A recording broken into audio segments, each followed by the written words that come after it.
Hi folks, this is Don Meissner and Linda McQuinn with the North Country Fishing Report. I want to talk today about, some of the businesses in our area have come to the fore and really helped us to try to develop these tournaments, these fishing tournaments, the best way we can.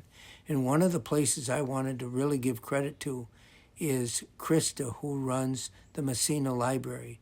Krista Briggs, yes. Yeah, and this library represents, I think, an unbelievable standard of a community business. A standard of excellence in the community, a really beautiful gem that many of the public may not even be aware of, or they don't utilize to the full potential. Well, this is what I wanted to let people know, is Krista is really taking a direction where she wants to support fishing in every way that she can in handling that library in the direction they're going to go. Mm-hmm. One of the things that she is planning to do is to start let people sign out fishing tackle just as they would books. Mm-hmm. And this is incredible. This could be tremendous for visitors coming here or people here who don't have tackle.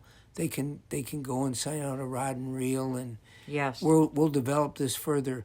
But another thing Krista has done with our tournaments, you explain it, Linda. I think this is amazing. I can explain it, and I think this is a fascinating thought.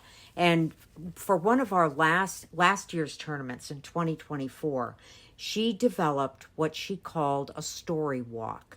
And what this is, these are pages of books that are laminated and put on posts that are put in the ground along one of the walkways at the MASSENA intake.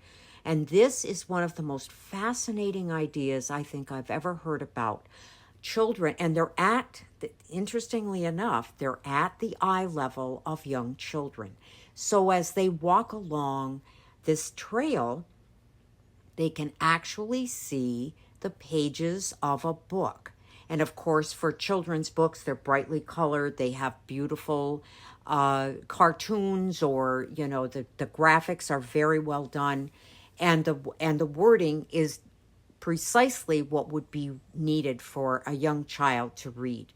But it gives them the opportunity to be reading outdoors while they are walking along the trail, perhaps with their mom or their dad.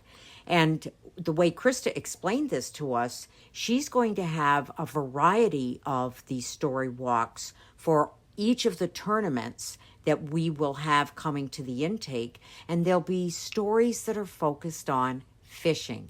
So you talk about the brilliance of creating a theme around what's already there. And, for some of our larger tournaments, the anglers travel with their families, and they oftentimes have young children. And you see the moms, assuming that it's the mom that's staying behind and the dad is fishing. But you see the moms, and they have young children, and they're outside, entertaining them and letting them explore.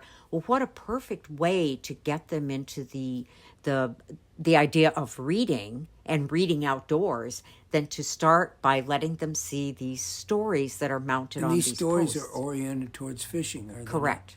I think another point here that I want to make is that when we have these tournaments here, it's also for the benefit of the people that live here. Mm-hmm. We would love for more of our people in the area to take part and come and enjoy seeing what is happening with these tournaments. Absolutely. Not only do you get to see great big fish held up, but you get a chance to talk to anglers.